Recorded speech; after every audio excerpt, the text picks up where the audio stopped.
We now continue the preview with the Los Angeles Chargers, who finished last season with a 5-12 record, despite, I don't even know despite anything, let's be honest here. That team was a disaster and a half. Brandon Staley was rightfully let go after a 40-point blowout to the Raiders. And from there, it just went... It didn't go so well. So you played like a team without a head coach. Yeah, notable departures are Keenan Allen, who was traded to the Bears, Mike Williams was released and then signed with the Jets, and that's about it. Like, they didn't have a ton of departures. They signed a bunch of guys.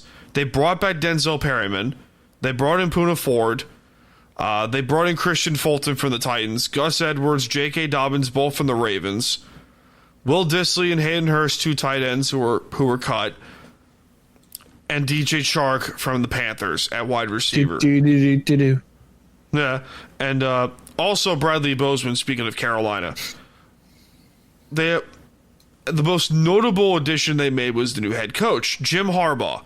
Jim Harbaugh spent several years with the University of Michigan. He's now in his second go-around as an NFL head coach. But I'm going to... Jack, where do you think the Chargers go from here? What do you mean by this? How do you think the Chargers will finish in 2024? Because we won't dispute that Harbaugh can coach. No. I'm not gonna say that Harbaugh can't coach, but good luck to a guy who's trying to remove what feels like one of the most permanent losing cultures in the entire league. Yeah, he did it with San Francisco. Give him credit. Still didn't get a ring out of it. No, still didn't get a ring out of it. But this is a more daunting task. You're right. It is the Chargers, which have been perennial punching bags for all but 50 years. And I think that continues this year, to be honest, because they are they're a future-oriented team right now, it feels like, because you saw all the pieces they let go, and Justin Herbert is going to be... I don't know how much this is going to affect him, but he was dealing with an injury in training camp. That's a big one, yeah. Yeah, it's like... I don't know. My expectations for the Chargers are just the same as they always have been. Yes, Harbaugh is obviously a pretty big hire, significant hire, big name. Massive hire. And obviously, I don't even think I need to say it, but I will anyway. Huge upgrade over Brandon Staley. Yeah. But at the same time, it's just a matter of can you really well and truly change that perennial losing culture? Yeah, it's the Chargers. That's the problem. The Chargers. It's it's one of those things where I'm not willing to believe it until I see it. So I don't expect the Chargers to really make a whole lot of noise this coming season. It's bad enough when you put it that way, and then you don't even. And when you throw in on top of the fact that they're down Keenan Allen, they're down Mike Williams. Is Austin Eckler still there? No, he's in Washington. Oh my Lord! Yeah, no, it's. There should be very low expectations for the Chargers, I think. Gus Edwards and J.K. Dobbins are not bad complimentary prizes. No, not terrible.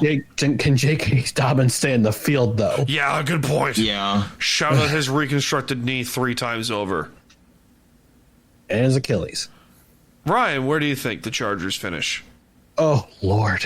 This is going to be... Well, look, their defense is going to stand out. This is a good defense. You got Khalil Mack and Joey Bosa harassing the quarterback. They're going to keep you in games. They got ball hawks in Asante Samuel and Derwin James Jr. They're going to be all right on the defensive side of the ball. Offense, however, their 2 tackles, Slater and Alt, they're really good. Yes, and I think Jim Harbaugh is going to try to bring the same type of type of offensive scheme that he had in Michigan and he's had in San Francisco when he was 49ers head coach. But will it work with Justin Herbert as quarterback? Justin Herbert's a gunslinger. He's got a great arm. But your receiving core is DJ Chark, Josh Palmer, Ladd McConkey, Quentin Johnson, Ladd Johnson, McConkey. who was a disaster. Ladd McConkey's going to play slot. Yeah, I don't know what to make of this offense. Sure, great. Rashawn Slater, great tackle. Joe Alt, there's a reason why he was drafted 5th overall. But this is going to be there's going to be some growing pains, especially since, looking at the schedule, the Chargers have a week 5 bye week. And that usually spells disaster for teams if you have a bye week that early in the year. Fuck you, Spanos. Yeah. Yeah, I mean, it's the fact too that they have a coach who, yes, Harbaugh's a big name, yes, he can coach, but he hasn't been in the NFL for God knows how long. And he didn't do too bad of a job when he was in San Francisco. He was just the only reason why I think part of the reason why he fled to Michigan was because A, he's an alumni, and B, they gave him a bag of money. And also because Jed York, taxpayers. Also because Jed York, the owner of the Niners, is a mega douche. Also, when you're get that baggage known as Colin Kaepernick, who still says I can play in the NFL, and you're 36 years old. Sorry, Harbaugh wants to hire him, by the way. Oh my God, Harbaugh wants to hire him as an assistant. Okay, great, good for him. They're dudes. I get it, but you have that baggage on you. It's going to be costly. The first time he kneels in the field during the Star Spangled Banner, you know me is going to come after you. But this is going to be a really bad year for the Chargers. If they can get 5 wins, good for them.